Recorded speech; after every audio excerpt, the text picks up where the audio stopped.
Welcome, everybody, to Armor of Truth Live, number 459.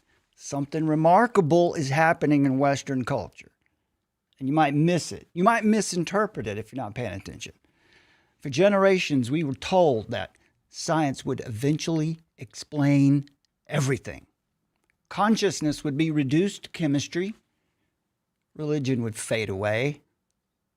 Angels, demons, spirits, miracles, and the supernatural would all be left behind. Relics of humanity's superstitious past, right? But that's not what's happened. Interesting. Instead, our civilization has become obsessed with the invisible world. UFOs, UAPs, if you're a Clinton, non-human intelligence, NHI, right? The extraterrestrial hypothesis. DMT entities. Machine elves, Terence McKenna. Near-death experiences. Cryptids, Bigfoot, Dogman. Remote viewing, right? You got your government involved in it, apparently. Artificial intelligence is in the mix, too. Ancient mystery schools. Ancient civilizations. Simulation theory. Multiple dimensions, hidden dimensions, universal consciousness, and the study of consciousness, the exploration of consciousness. Today, in the place where most people get their information today, in the podcast world, these subjects now dominate some of the largest platforms in the world. Joe Rogan is the one who brought it, right? He's the one who It's Joe Rogan's worldview that almost every major podcaster holds today. Jesse Michaels is a particular podcast that I've been watching that I will show you some clips from later. Danny Jones' podcast, many others. They're not simply entertaining their audiences. It is entertaining. Don't get me wrong. These guys are good at what they do. But they've become worldview curators, especially for younger generations who are searching for meaning, purpose, and explanation for reality. Why am I here? What am I for? What am I supposed to be doing? What is all of this about? And perhaps the medium has become part of the message. Perhaps the medium is the message. We've heard that before, right? Intimate, speculative conversations for 2, 3, 4, 5 hours. You see it on the Sean Ryan show as well. Very little discernment there. Maybe I shouldn't say that, but I did. But where everything is on the table and no authority is permitted to have the final word. Right? The invisible world has returned. But our civilization has forgotten how to discern it. We don't know how to call it. We don't know what it is anymore. And that's why this video exists. The number one question we need to be asking with this is, who gets to interpret reality?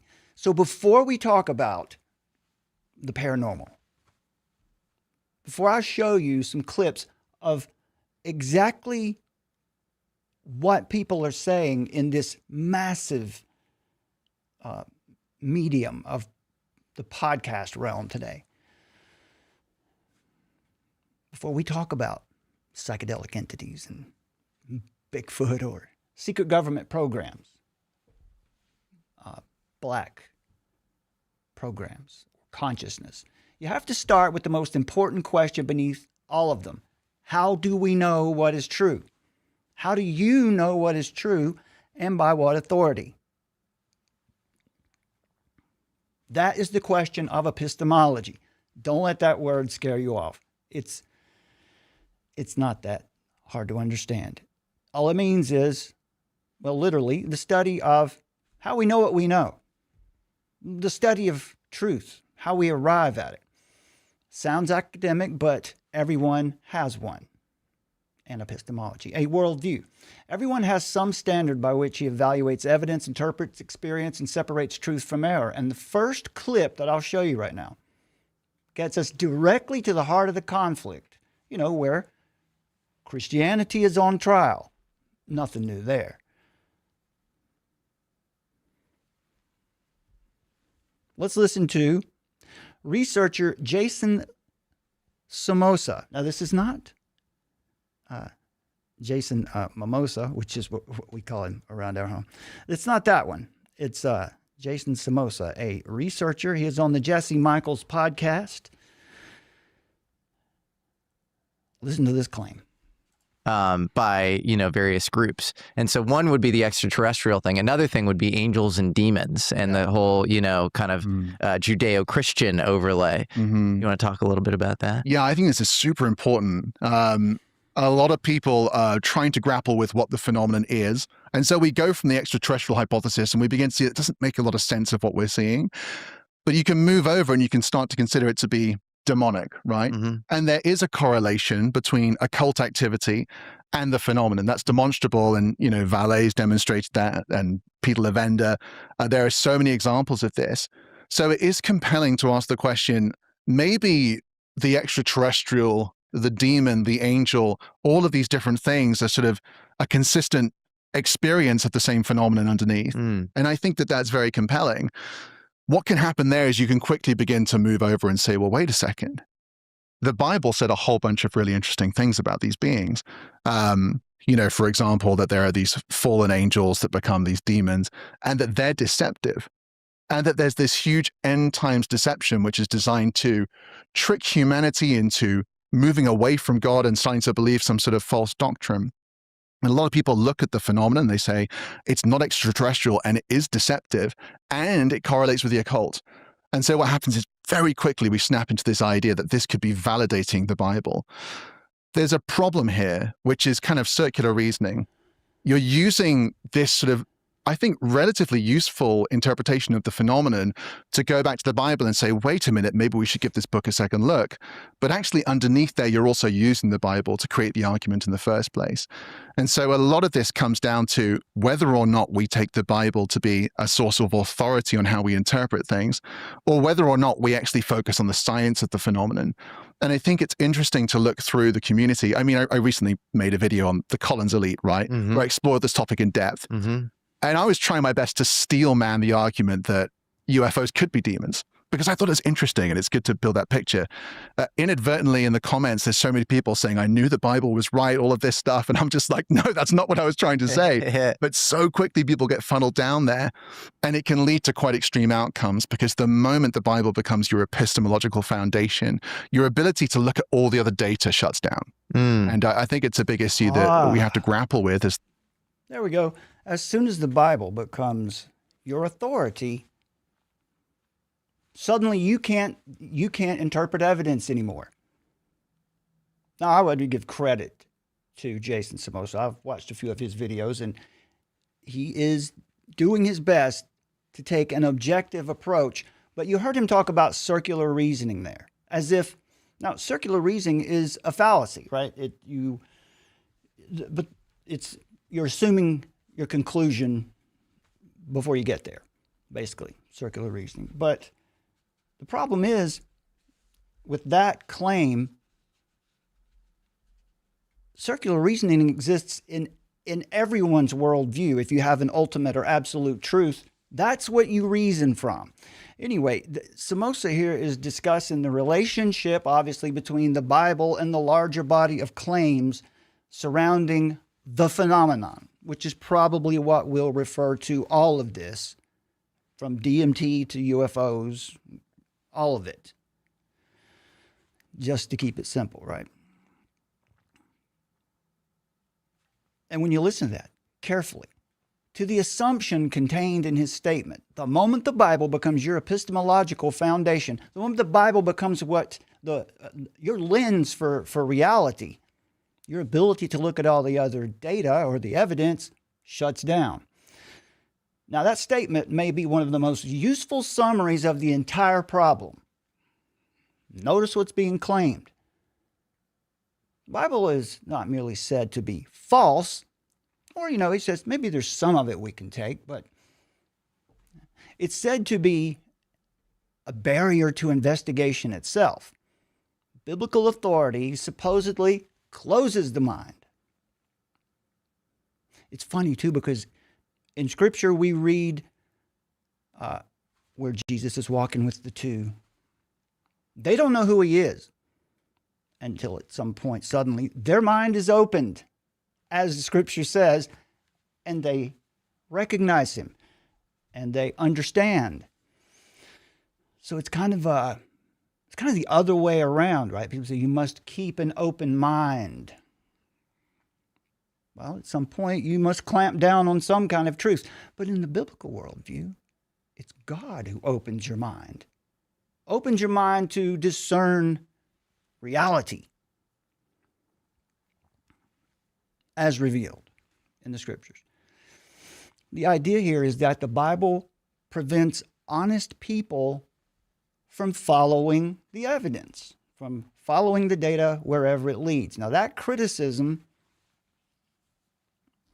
appears constantly in these discussions, in this podcast realm. They're talking about UFOs and psychedelics, particularly consciousness or the paranormal. Christians are accused of being closed-minded, right? The Bible is treated as a collection of ancient limitations. Doctrine is portrayed as the enemy of discovery. Keeping an open mind is presented as the great intellectual virtue. But what does an open mind actually mean? To many people in these movements and in this podcast realm, this Rogan-esque world, it seems to mean that everything must remain on the table indefinitely. All possibilities must be here, must be available. Aliens, interdimensional beings, future humans coming back to visit us, simulation programmers, right? We live in a computer simulation, and some future person or some, the simulation hypothesis requires far more faith than Christianity. Universal consciousness, Terence McKenna's machine elves, spirit guides, archetypes, extraterrestrial gods, psychic projections, ancient lost civilizations. Almost every explanation remains permissible, with one major exception, and maybe you've caught on to it by now. Everything is on the table except for the possibility that God has spoken authoritatively in Scripture. That is regarded as a threat to investigation, a threat to inquiry. They want to be neutral. They think they're being neutral, but that is not neutrality. That is an epistemological commitment. That is a commitment to truth, that is a commitment to your method of arriving at truth. The modern seeker, podcast realm, says everything's on the table. But what he often means is no truth may finally stand over me and judge the other possibilities. This is autonomy. This is what Genesis 3 is all about. When the serpent beguiled Eve, many people don't quite understand what's happening in that moment. It's not about secret knowledge in the garden. It's a knowledge of good and evil is about taking on the autonomous responsibility of determining what is good and evil for yourself apart from God. The autonomous individual remains the final court of appeal. He may consult scientists, experiencers, podcasters, mystics, shamans, intelligence officials, psychedelic entities, ancient traditions, whatever. But he reserves the right to decide which voices he will accept. And Christianity, Jesus Christ, is always the one That isn't allowed to be on the table. Ironically, again, keeping an open mind can become a way of ensuring that the mind never finally submits to anything outside itself. The Christian meaning of an open mind is very different. The Christian says, I desire to believe whatever is true because God is truth. I'm willing to surrender my assumptions, my preferences, my idols, my interpretation of my own experiences to the one who knows reality exhaustively. Now, that is not a limitation. That is not intellectual imprisonment. That is intellectual humility. The Christian doesn't believe every possibility must remain alive forever. The Christian believes falsehood should be abandoned when truth is known. We're not commanded to keep every door open. We're commanded to take every thought captive to obey Christ. 2 Corinthians 10:5. Now, what this is all about is the search for meaning apart from God. Again, the knowledge of good and evil. So the popularity of these movements is not difficult to understand. Materialism, my friends, has failed to satisfy the deepest questions of human existence. Materialism was going to save the world. You're going to save humanity. Materialism gave us the climate movement, right? The environmental terrorism. It can describe chemical reactions in the brain, but it cannot explain why subjective consciousness exists at all. In science and philosophy, this is known as the hard problem. What is consciousness? Where does it come from? Materialism, naturalism, the scientific method, which is a good thing. It rises out of the Christian tradition. It can describe evolutionary behavior, but it cannot provide an objective foundation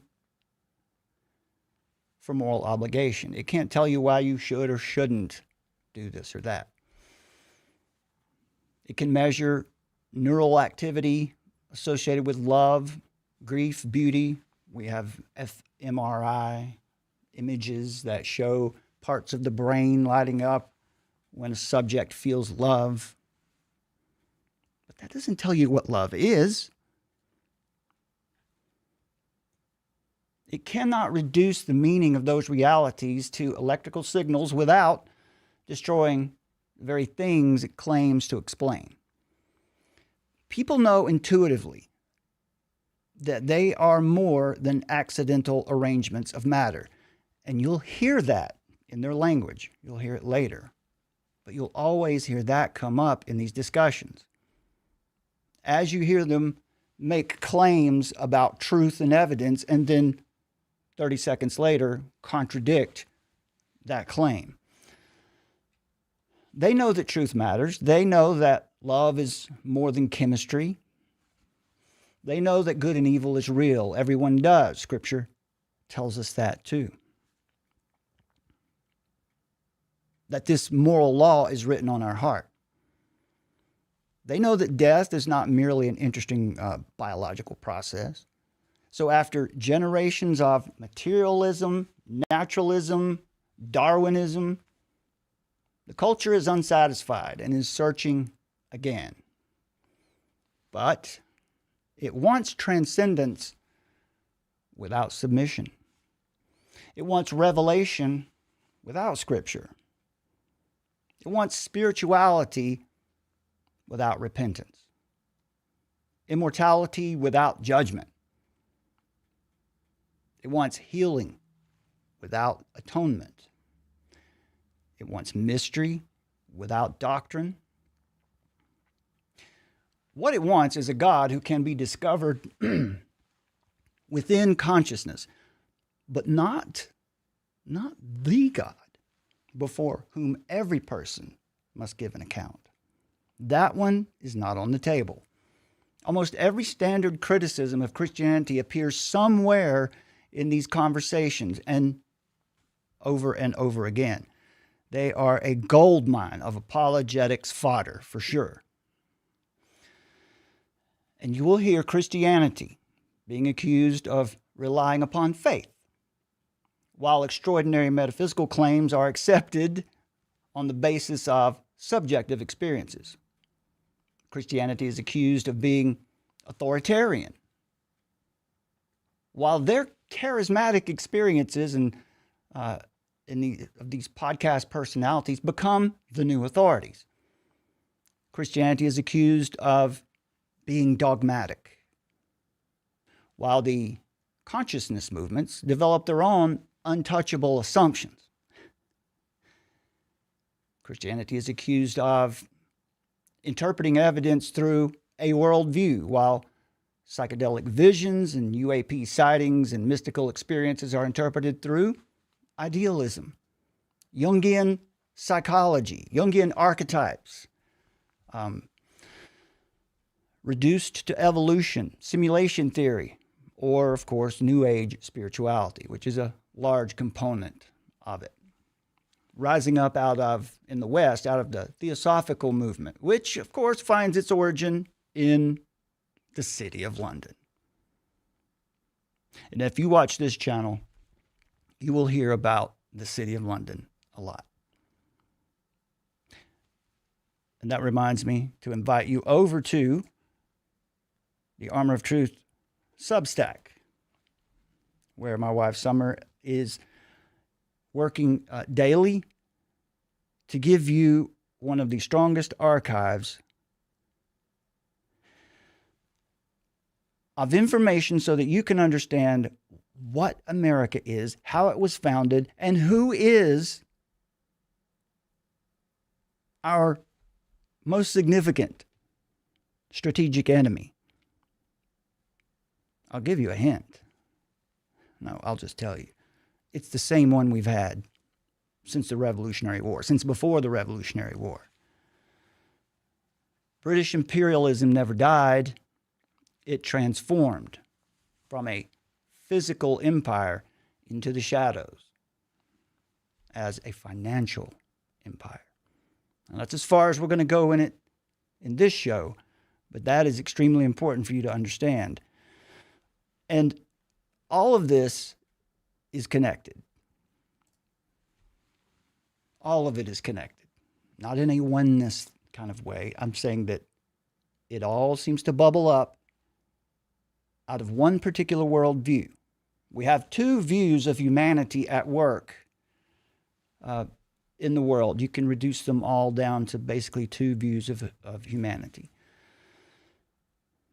Man as an evolved animal, a beast to be managed, or man created in the image of God. Which one do you want to live under?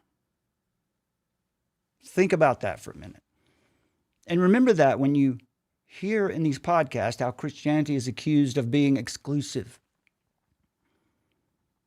while skeptical Christians are routinely described as unevolved, fearful, closed-minded, spiritually unconscious, or unable to perceive the larger reality. So we need to turn the criticism around, not merely to score a debating point, but to clarify the issue, because our goal ultimately is to persuade folks who think this way. What are the hidden assumptions behind all these objections to Christianity? Can those assumptions survive scrutiny? If all thoughts are produced by unguided material processes, why trust human reasoning at all? If space-time and individuality are merely constructs, what grounds the distinction between truth and illusion? Why do you trust what you see? Why do you trust that the elements will behave tomorrow the same way they behaved today? What's behind it? If personal experience is the highest authority, how can deception ever be identified? Basically, is what I'm saying. The claim often here is that consciousness is fundamental. Now, I wouldn't say that that's necessarily wrong, but they don't mean it as a God is spirit and is the creator of time, space, and matter. The creator-creature distinction. They believe that consciousness, our consciousness, creates reality. If that's true, what prevents conflicting consciousnesses from creating contradictory truths? If good and evil are only evolutionary preferences, then by what standard? Can any entity be called benevolent or malevolent? Every worldview has its foundations. The question is not whether we will have one. The question is whether it can support the weight placed upon it. Can it survive the scrutiny?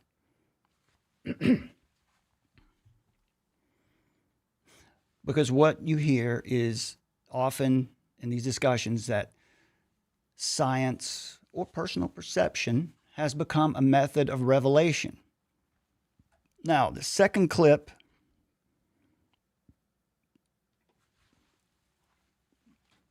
that I will play for you here comes from the Danny Jones podcast and a gentleman known as Carl Hayden Smith, who was an early participant in the extended infusion DMT experiments associated with Imperial College London. Maybe you didn't realize that that was going on. Yes, they are the psychedelic experience, and psychedelics have now moved into the clinical realm.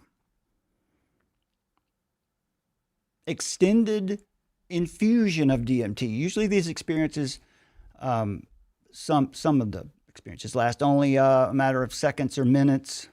Ayahuasca experiences can last several hours, but they're not quite as intense as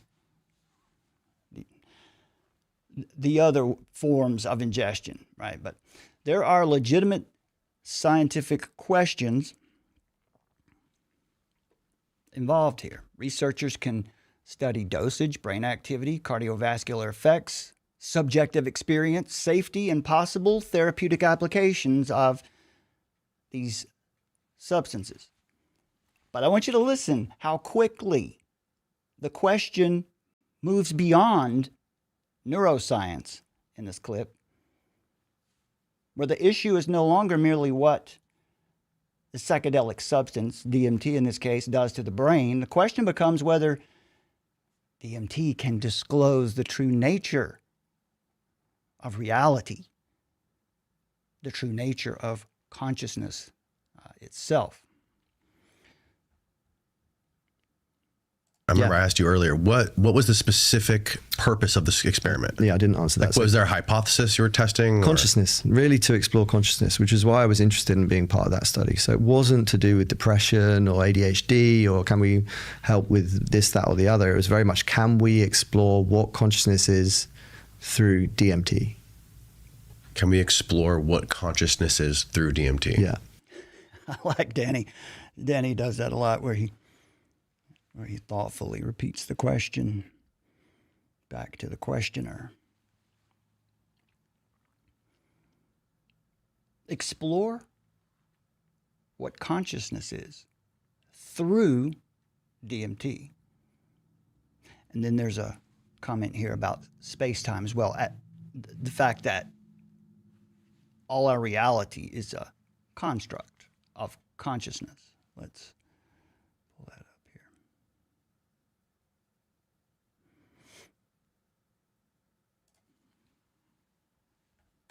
And that's Don's theories.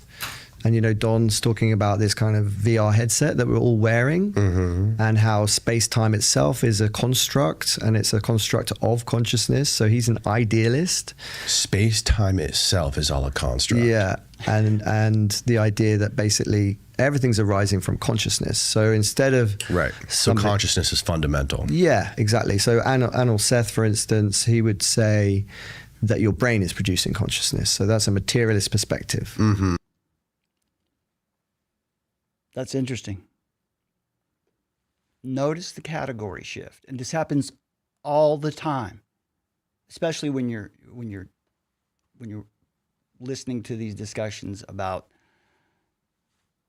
psychedelics or whatever, if it might have to do with UFOs and aliens and the appearance of entities. There's a category shift. There's an enormous difference between studying consciousness while it is pharmacologically altered and treating altered consciousness as an instrument for discovering ultimate reality. The first one is neuroscience. The second is metaphysics. That's called a category error. You're mixing categories that can't mix. Science and metaphysics cannot work together. They're completely different disciplines, different ideas altogether. And when the experience is treated as contact with with independent intelligences in the DMT realm, the psychedelic realm, or in alien abductions, where beings provide instruction, guidance, or even healing, or they give you secret knowledge, hidden information, then the category has shifted functionally to religion, to spirituality. A brain scan can show us that a person is having an experience, but it cannot prove that he entered another dimension. An EEG can measure electrical activity, but it cannot establish that an entity that has been encountered exists independently of the one encountering it, independently of the subject. As I said before, an fMRI, functional magnetic resonance imaging machine, can identify changes in brainwaves, blood flow, but it can't determine whether a message received during intoxication is morally true, spiritually benevolent, or divinely authorized, which is a big point. Now, the laboratory may measure the conditions under which an experience occurs, but it cannot allow the experience to authenticate its own interpretation.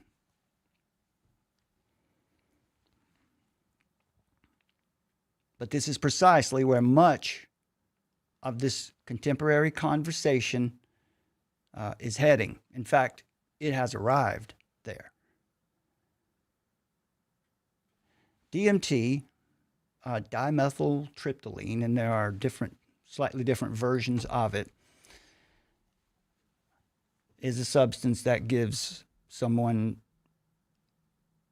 a severely altered state of consciousness. You trip.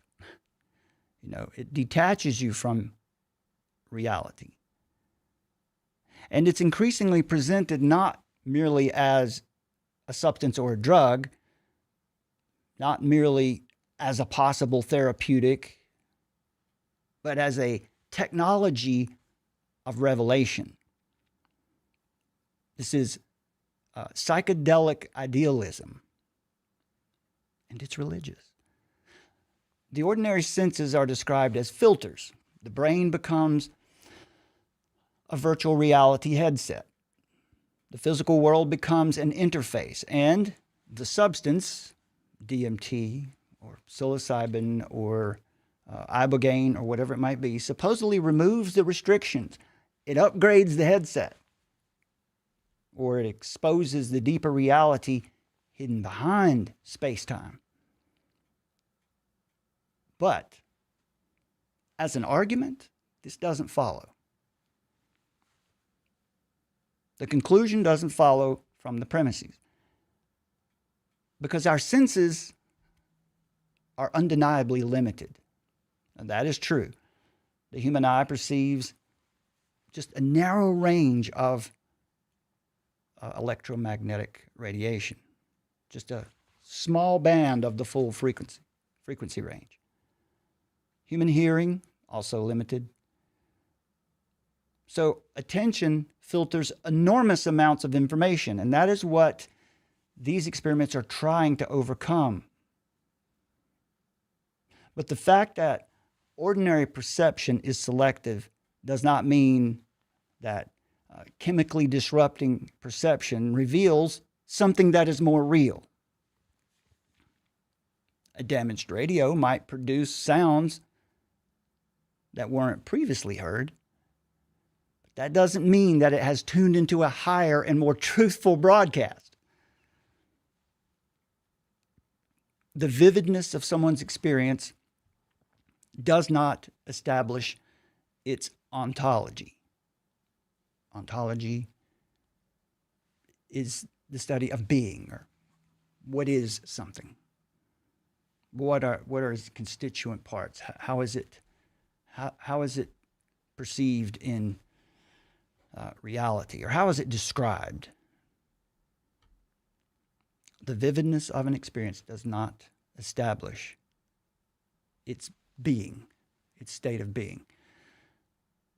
Being more real than real, which you often hear, remains a description of how an experience felt. It's not proof of what caused it.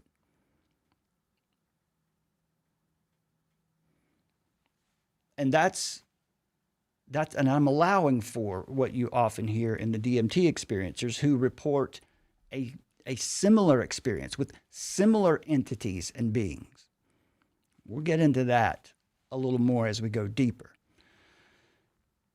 But what you're finding also in the study of psychedelics and as it relates to consciousness is the subject of the show, right? The return of the invisible world. There's more there, right? And you're seeing a particular religious orthodoxy build up, appear from this movement. The modern psychedelic movement, it didn't appear overnight. You know, there's a history here. There were psychoactive ritual practices in deep history. Although modern claims about particular mystery religions, mystery schools, should be treated cautiously. But in the modern West, where we're experiencing all this now, psychedelic interest developed through an early psychological experimentation, and you can't separate it from the occult and esoteric movements and the study of altered perception. And this always brings us back to Aldous Huxley, right? There's a Huxley under every rock. Aldous Huxley's The Doors of Perception presented mescaline as a possible opening beyond ordinary awareness. Of course, there's Timothy Leary in that tradition also. He helped to transform psychedelics into instruments of personal and cultural revolution. This is a point that you really have to pay attention to within these movements.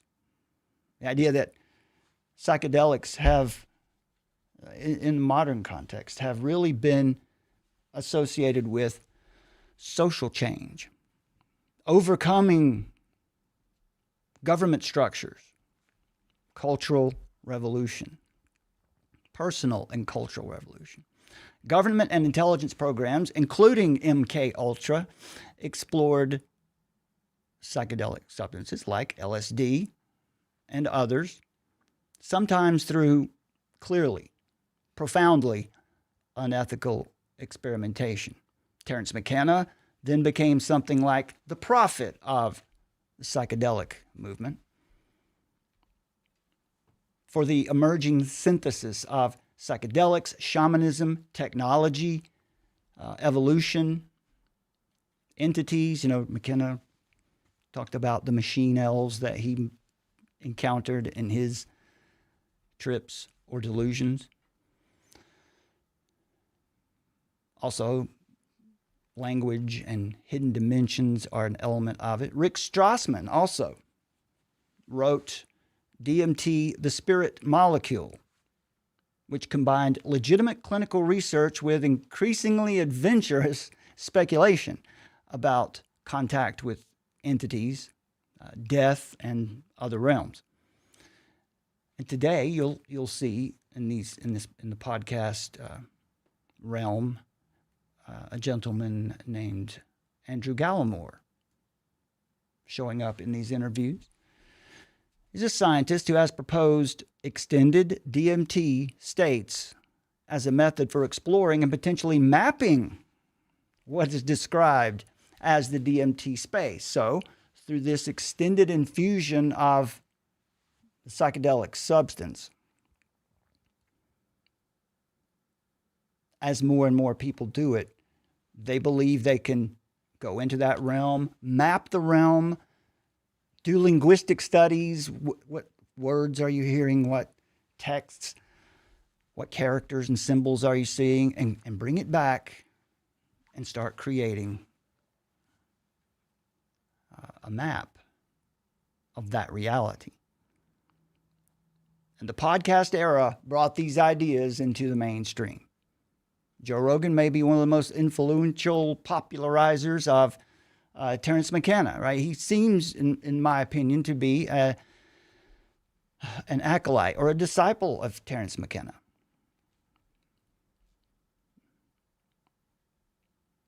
McKenna, who popularized DMT entities, psychedelic spirituality, this psychedelic idealism. He also talked about UFOs and aliens as a part of that, ancient mysteries, and consciousness as a speculation. He brought that forward into an entire generation, and through Joe Rogan is how it reached that entire. It used to be, restricted to a narrow subculture, but Joe Rogan, who believes fully in the relevance of these realms and that we should definitely experiment with consciousness. He brought it to the masses. And the language has changed a bit, but a recognizable religious structure is forming. There are initiations, sacred experiences. There are guides, facilitators, prophetic thinkers, canonical books, proper methods of preparation, warnings against disrespecting the medicine. You'll hear them. I heard in this interview with Smith here on the Carl Hayden Smith on the Danny Jones podcast, where he made that claim specifically, where he was, put off with or disgusted by the people who just want the next trip, that they're not interested in integrating, learning from it, and integrating it into their lives.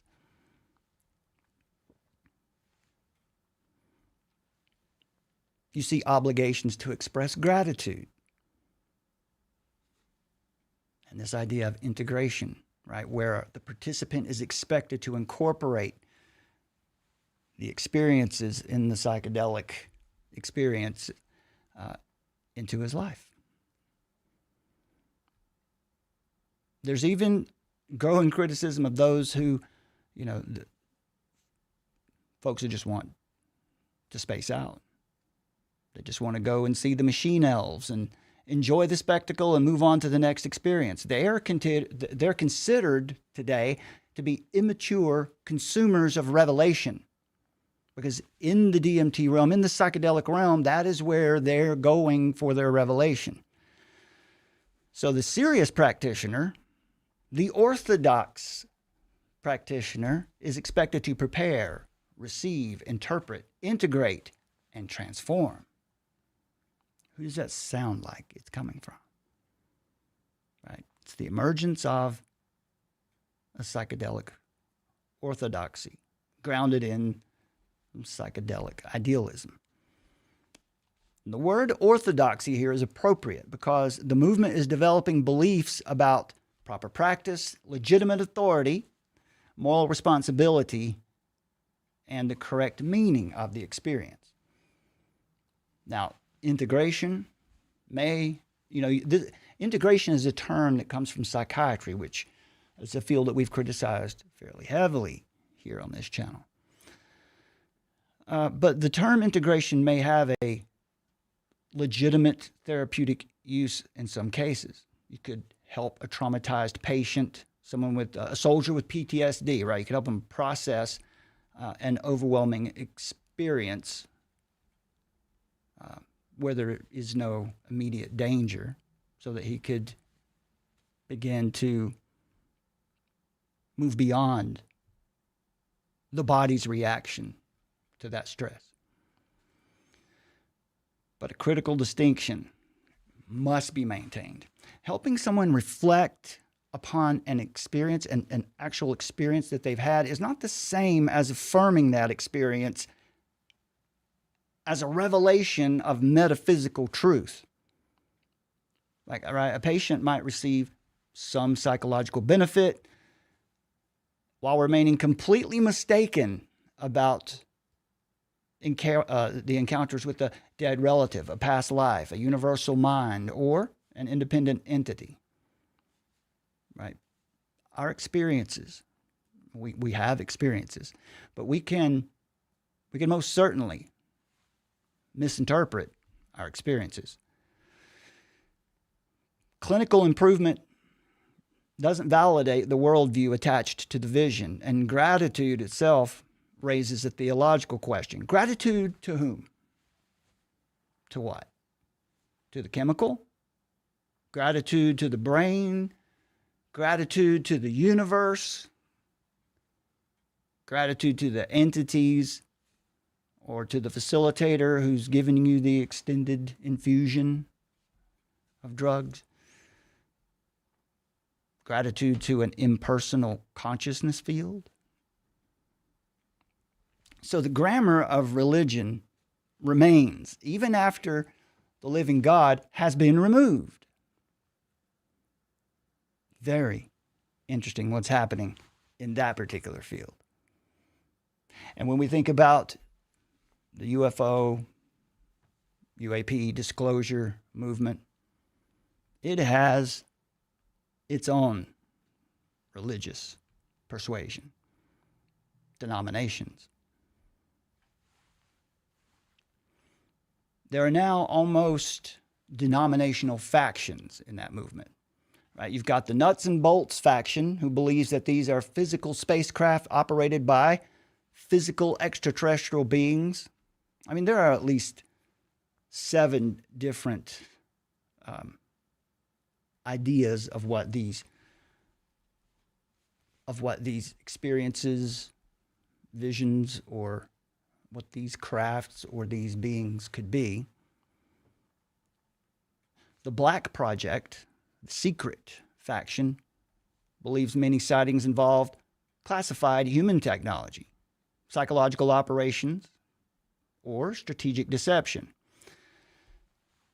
The interdimensional faction believes the objects or beings move through realities beyond ordinary space-time. And the consciousness first faction believes mind and matter interact in ways that conventional physics cannot explain. You can see that they're grasping, right? There's also the ultra-terrestrial position that suggests the intelligence may originate on Earth, but has remained hidden from ordinary humanity for centuries, millennia in some cases. That perhaps they moved into the earth after a cataclysm and just found out it was better being there or whatever. The spiritual faction speaks openly about angels, demons, gods, tricksters, or being known through ancient religious traditions. These groups disagree intensely. Just like denominations of Christianity or other religions disagree over interpretation. But many still share several foundational assumptions, and that is what we're talking about here. Materialism is an unsatisfactory framework for understanding reality. Materialism is inadequate. Human perception is severely restricted. There's a greater intelligence that exists beyond ordinary awareness. Experience may even provide privileged access to hidden truth. If you can experience a machine elf or an alien, or just see a UFO. Ancient religions, right, that have preserved partial memories of contact is what they will say. And humanity may be approaching a great transformation through disclosure, through psychedelics, through artificial intelligence, or expanded consciousness. Cryptids, Bigfoot, Dogman, they're drawn into the same framework. Bigfoot is no longer just, the big, hairy, friendly, or scary man-like beast out in the woods. It's not just an undiscovered species anymore. Bigfoot, really more Dogman now, but Bigfoot too, are described as interdimensional, as psychic, spiritually responsive, or connected with portals and UFO activity. The UFOs, or UAP if you're a Clinton, no longer merely aircraft. They have become manifestations of consciousness. Psychedelic entities are no longer necessarily hallucinations. They have become inhabitants of the same larger ecology. Separate mysteries begin to merge into one phenomenon. And that is why this next clip is so important. It shows the moment when investigation becomes participation. Former Air Force operator Jake Barber describes what ordinary people should do if they want to investigate the phenomenon for themselves. So I want you to listen carefully to the method. Before I play the statement, I want to show the intro here. This is, again, Jesse Michaels' YouTube channel. His show is called American Alchemy, right? Which makes sense.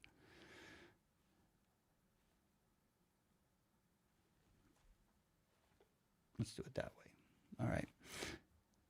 So I want to play the beginning because you learn something about Jake Barber here, about his activities in the Air Force that you might find, well, amazing. For thousands of years, people have been seeing objects in the sky that they can't identify. And today, we have somebody who has actually retrieved a UFO firsthand, a firsthand witness. The energy is just really good. It's perfect. Oh. How are you, dude? Not a lot of sleep for either of us. You guys didn't sleep? I didn't sleep at all. No fucking way, Yeah. really? Why? Oh, I'm just pumped. I wanted to show you the opening here because here you have, who do we have? Is this Logan or Jake? That's Logan Paul. All right. Logan Paul, which if you're, if you're over 40, you may not be aware of Logan Paul, but if you're under 40, you know exactly who he is because he's, one of the first major influencers, after Joe Rogan. And this is, on the right of the screen here, that's Jesse Michaels. He's the host of the show. Okay, so let's listen to Jake Barber, former Air Force operator, and went on to work in private contracting for intelligence purposes. Let's see right here, 247. Sorry.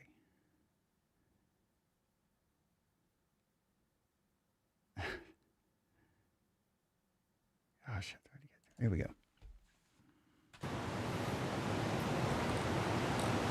I think we should decentralize the ideas. And what I mean by that is, one thing I hope comes of all of this is we encourage every individual to start looking into answering this question themselves, not only by just doing your own research online, but inside. Don't look inside as much as you're looking out. Walk outside, look to the sky. Try doing something like praying. You don't even have to pray. Come up with another word for it if that's too like, if there's too much like Judeo-Christian stigma with that word. Like, walk outside, look at the sky, open your heart, and ask for the good energy of the universe to show something to you. And it's that simple. Like, stuff can happen in our experience just by doing that. There you go. Stuff can happen, folks, if you just go out there and ask the universe. Show me something. You know, speak into the void, speak into the darkness. That's smart, right? Well, this is the decisive line here. We're no longer merely investigating the phenomenon, we are inviting it. In fact, folks, we have, listen to this. This is something that our U.S. government is involved in right now. Summoning UFOs. What's up, Vetters? Patrick here with Vetted. Today we're talking about this. The December 2025 incursion in the southwestern United States over a sensitive military facility, the ODNI was conducting, the Office of the Director of National Intelligence was conducting a UAP luring operation. That operation was wildly successful. That operation has FLIR video photographs of orbs that they encountered as part of that operation. I am absolutely furious that our government has been lying to us. So you know when Dr. Phil shows up on the scene here in the disclosure movement that it's legitimate, right? This is right. Well, as Jake Barber said there, inviting the experience.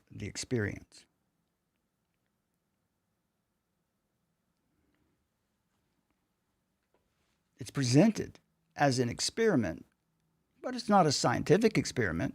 There's no controlled condition, no blinding, no predefined criterion for success, no mechanism for identifying the respondent, no way to distinguish a meaningful response from coincidence, expectation, mistake, misidentification, imagination, or deception. The instruction from Barber there is in religious form. Go outside. Open your heart. Direct a petition toward an unseen power. Ask it to manifest. And wait for a sign. And then interpret whatever happens as a possible response. In this interview, Barber even says that people, you don't have to call it prayer if that term carries too much Judeo-Christian stigma. But renaming prayer doesn't make it spiritually neutral. Calling invocation intention doesn't change its nature. Calling an unknown spirit energy does not establish that it is impersonal. Calling a responsive intelligence, non-human intelligence, NHI, you'll see that in this too. You'll hear that.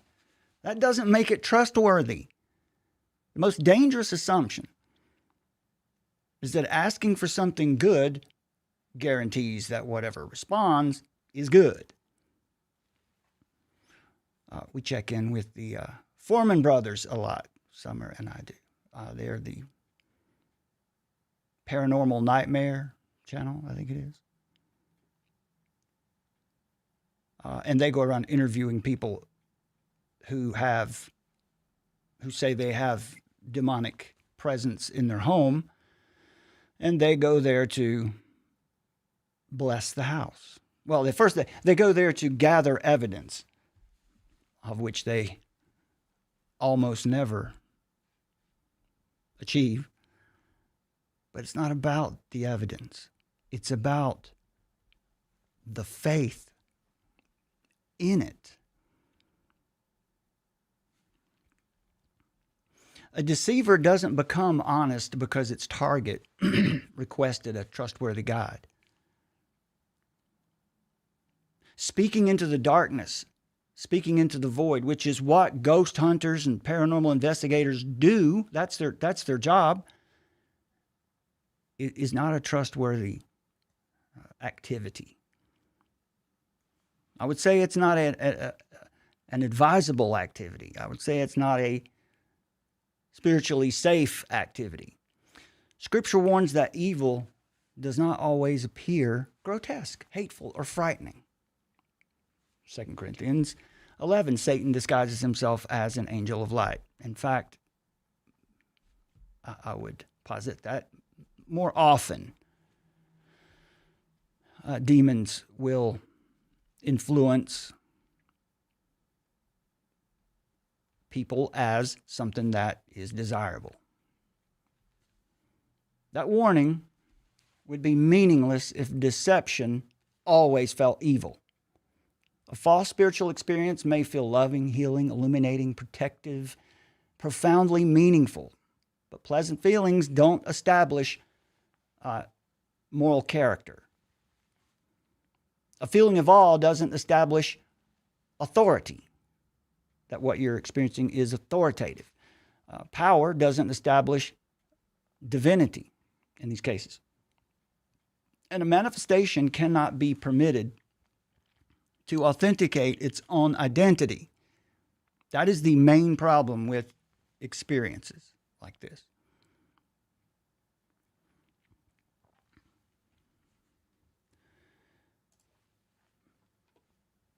Proverbs 9:10 says it for you this way. Let's just go here.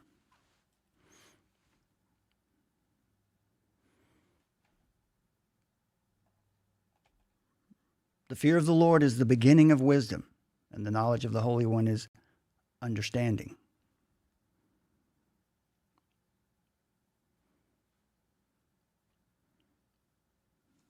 We also read that fear of the Lord is the beginning of wisdom,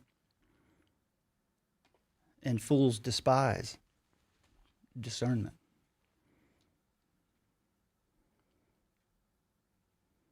We're not here to mock witnesses. We're not here to deny every unusual event. We're not here to force every unexplained light apparition.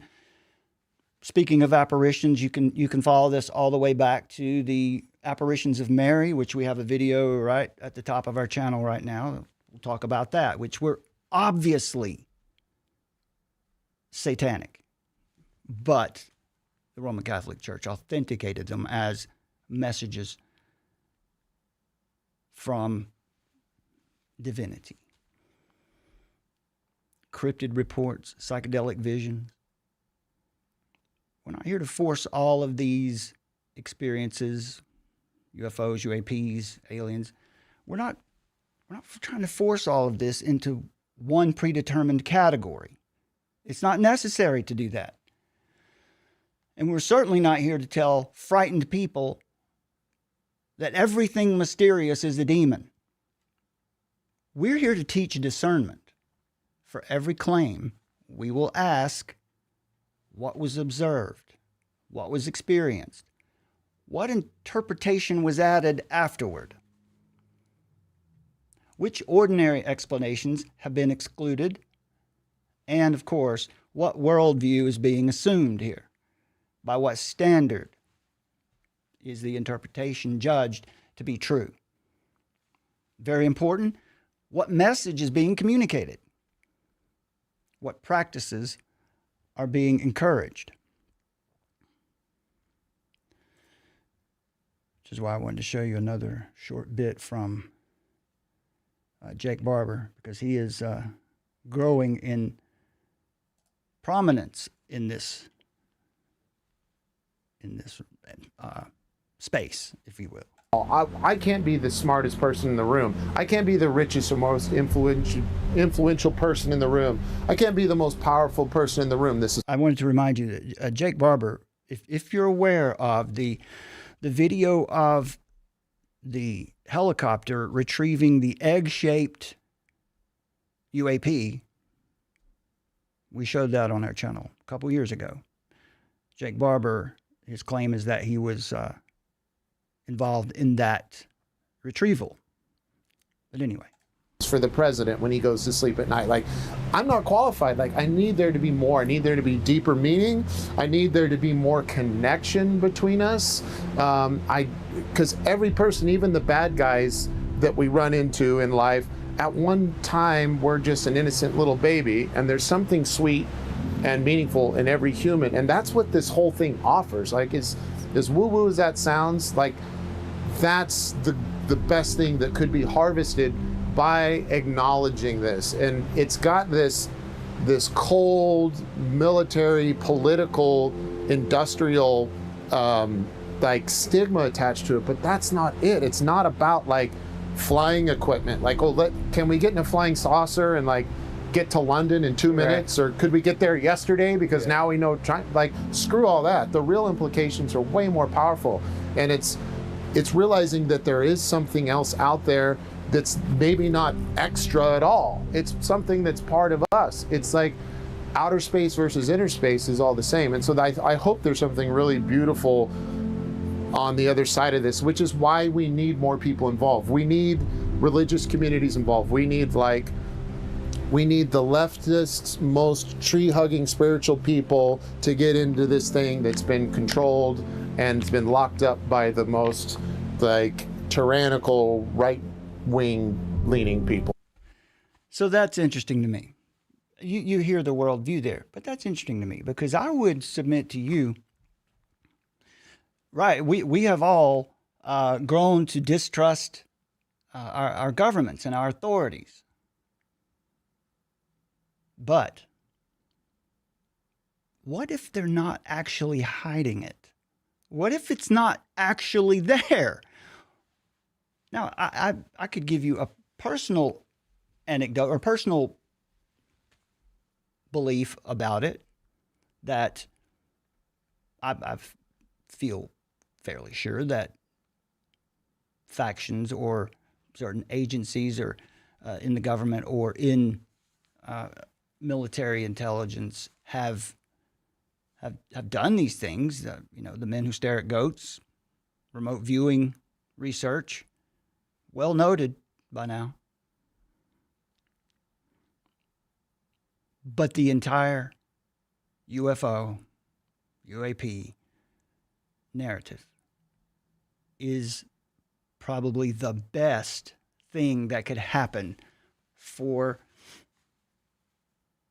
agencies or the military or anyone who wants to keep technology that is quite advanced, 20, 30 more years ahead of what we see right now or what we have available to us publicly right now. If you want to keep that quiet, UFOs are a very good distraction from all of that. And so the commanding of the government to release the information, what if they don't really have any beyond the images shot through a potato that we've seen so far? But that's not an acceptable position among this realm because it's religious. Barber also describes a UAP that will manifest over his home. When they go out and set their intention, they can call it in, he says. And you know what the truth is? I don't doubt that that's happening to him. What it is, I wouldn't trust it for a second. He says that it appears as blue light and looks like an angel, and that they can almost every time summon it.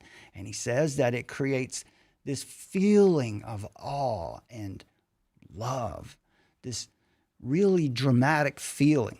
He said his son is moved to tears whenever this happens. Not in fright, but in awe.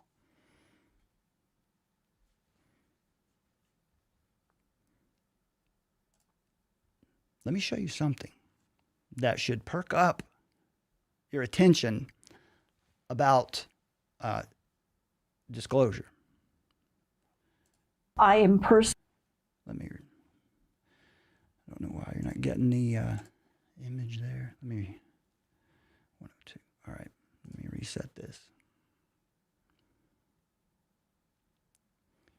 Okay. This is Linda Moulton Howe. She has been a researcher and author, voice in this movement for decades. I want you to listen to what she has to say. Now, I knew he wasn't a clown. He perception of him, because I wanted to remember personal. Here we go. Clown for what he was, not for the clown he wanted me to think he was. I am personally convinced that the answer to your question is that there has to be a complete philosophical makeover of all government, military, and political, we'll call them power brokers on this planet.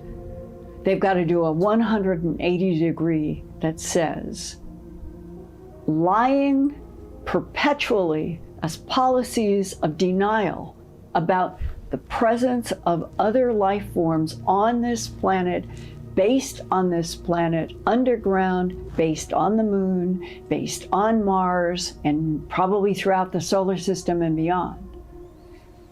That to have had, at least since 1947, official policies in the United States that were reflected by our World War II allies. And that's enough. I don't know why I can see the video here. For some reason it wasn't going on to the software. But you heard that, didn't you? Governments are required to do a 180, right? In that statement is buried the same idea that you hear coming from the psychedelic movement, in which its purpose, one of the purposes of it from an intelligence perspective or from a foreign intelligence perspective, was to cause people to question, doubt, and rise up against their governments. So these ideas, this movement is not neutral or harmless. Experience is real. Interpretation is not self-authenticating. Evidence matters. Testimony matters. Science matters. Philosophy matters. History matters. That's why we discuss it so often here in context of who has been America's strategic enemy for 250 years. Far worse of an enemy than China, Russia, or whoever you can come up with. But none of this operates without first principles. The greatest question surrounding the phenomenon is not simply what is it. The deeper question is, who has the authority to interpret it? How do we know what it is? How will we decide? How will we agree on what it is? To those who do not believe the Bible, to those who believe that Christianity, the authority of Scripture, are not allowed to be on the table with everything else, I want to make a sincere appeal. Do not merely reject Christianity because you have been told it closes the mind. Examine your own epistemological foundation. Examine the way you arrive at what you believe to be true. And by what standard? What makes human reason trustworthy? What makes the laws of logic universal? What makes truth objectively preferable to falsehood? What grounds moral obligation? How can a subjective experience verify its own metaphysical interpretation? And if consciousness, perception, or space-time itself is merely a construct, how do you know that the theory making that claim is not also a construct? Every worldview must account for the possibility of knowledge. Christianity doesn't teach us to fear the evidence. Christianity gives us the foundation that makes evidence meaningful. That makes the evidence ultimately meaningful. There's an orderly creation because it was made by a personal, rational creator. Human minds can know truth because we were made in his image. Logic is not an accident. Logic wasn't discovered. Logic wasn't created by human convention. Morality is not a chemical preference. Meaning is not a comforting illusion. And consciousness is neither a cosmic accident nor an impersonal God. It is a created gift from the personal God who knows us completely, exhaustively.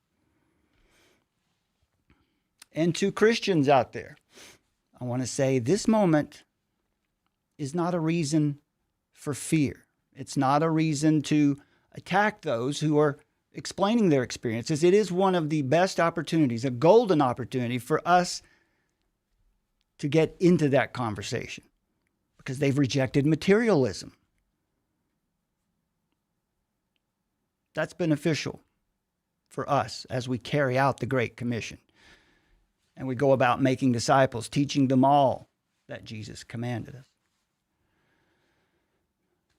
The fear of the Lord is the beginning of knowledge, but fools despise wisdom and instruction.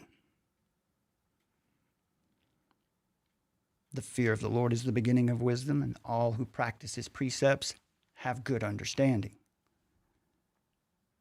There's nothing new under the sun. Ecclesiastes 1:9. The names will change, the technology changes, the imagery changes, but the serpent's promise remains remarkably familiar. Your eyes will be opened. Hidden knowledge is being withheld. You can decide what is good and evil by the way you feel about it. Cross the boundary. Invite the experience. Experience it for yourself. Become your own authority. Well, Christ is still reigning. He is the image of the invisible God, and by him all things were created in heaven and on earth, visible and invisible, whether thrones or dominions or rulers or authorities. All things were created through him and for him. And in him all things hold together. That's Colossians 1. And that means we have no reason to fear man, any man or any institution. We have no reason to fear classified black projects, no reason to fear any government program, any intelligence agency, any craft, apparition, entity, any principality or power or deception that might appear before us. And we are commanded to be sober-minded. Test the spirits. Test everything and hold fast to what is good. Commanded to reject every claim that contradicts God's revealed truth. To the teaching and to the testimony. If they speak not according to this word, it is because there is no truth in them. Isaiah chapter 8. The modern world will tell you to keep an open mind. Scripture gives us something far better. A renewed mind, a disciplined mind, a courageous mind, and a mind that is joyfully submitted to the one who is truth himself. Jesus Christ did not claim to be one God among many. He didn't leave us that option. Didn't leave us the option that he might be one consciousness teacher among many throughout antiquity. He didn't leave us the option that he was just one path to the invisible world. He said, John 14:6, I am the way, the truth, and the life. No one comes to me. No one comes to the Father except through me. So this video and any others we do about this are never designed to make you afraid of the unknown. It is designed to equip you to discern it, because the invisible world has returned to the center of our cultural imagination in strength, right? It is there. But the invisible world was never hidden from God, and his people have not been left without light.